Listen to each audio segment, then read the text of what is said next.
game. First picture. Eto. Ito natin. Pare-parehas heart. Bakit? Saan to? DILG pa siya.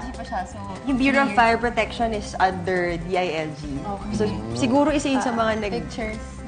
nag-ground siya tapos gusto niya mag-costume. Fireman. Kaya nagsulat siya ng ano. Anong namimiss nyo kay daddy? Nung nabubuhay pa siya, tuwing dinner, magkakasabay talaga kami kumain. So, nung nawala siya at bumalik kaming dalawa ng Manila, parang, ayun yung mga naaalala mo, pa nag-grocery ka, tapos dadaan ka sa yung mga favorite niyang pagkain. Yung usual na everyday na kasama mo siya. Ito si Bunso, parang naiiyak na siya. Ako siguro yung mga text and turo niya sa akin. Lagi niya ako tinuturuan din sa math. So kahit kamitin niya si President, sinesend ko sa kanya yung picture, tapos yung paper niya pa Malacanang. So sinesend ko sa akin na agad. Okay, next picture. Charan! Pinagkusapan. Smiley. Bakit, Luis? Parang sad face. Bakit? Sobrang totoy ko pa dyan. Ilang taon ka nung sumali ka sa Starstruck? 17. 17. Cute. So, kasabayan mo sila Alden. Yes. Kabas. O, Next ito. picture. Charan! Sandro Marcos. Ay, smile. Bakit smile? World peace na tayo. Saka, alam namin yung pakiramdam na maging anak ng isang politiko siguro. Minsan, parang dapat hindi naman kayo yung pinapansin, pero sa inyo nalalagay yung attention. And parang siya mahal din namin yung mga magulang namin. Kaya siguro ganun. Ganun naman talaga. Kaya nga, di ba, after the election, sana peace na talaga. Next picture. Charan!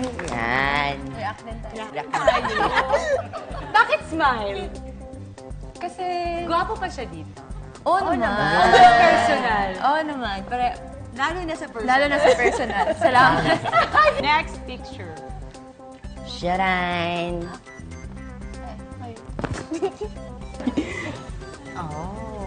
Talagang Magkaibigan naman. Friendship. Sana, beyond kung ano man Politics yung and everything. politika, yung mga kaibigan ka na kahit iba yung paniniwala, okay lang. Okay naman kayong dalawa. Oh, ito na. Kasi kanina pa ako kinakalbit ni Ano ni ka ba? Bubay. Magkwento ka naman daw about modeling mo. Oo. Ang landi nito, pasensya na ha. Nag-start ako ng professional modeling 2 years ago lang. Late 2013. Hanggang ngayon. So, active ka pa rin hanggang ngayon? Active pa rin hanggang ngayon. So, kaya pala active yung pagtingin mo sa kanya. Napanood ko yung So, rumampa kilig na... Ay, napanood mo siya? Oo. Paano ang reaction mo? Nakita mo siya? Parang lulubog. Next picture! O, ito next picture. Oh, another. Cute. Luis, anong masasabi mo kay tita mo? Very memorable and special din yan. Kasi kakagaling ko lang yan ng Agusan del Sur, Davao, tsaka Surigao. Tapos, yan, umagang yan, sinurprise ako ni tita sa airport sunduin. Kasi sa whole 90 days, parang 3 beses lang kami nagkasama sa kampanya. So, na-touch talaga ako kasi usually, susunduin lang ako or ako lang yung mag-isa uuwi. So, Next picture. Baste Duterte. Ano masasabi mo, BFF? Carry naman. Aba, malay mo, sa next episode natin, gusto niya mag-guest, di ba? Ay! O, Baste! Welcome.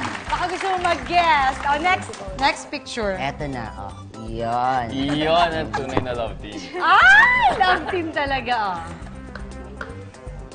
Love you, isa. Love you, isa. Smiley yung tatlo. Supportive friend Paolo, Team Pao. Pero ano to?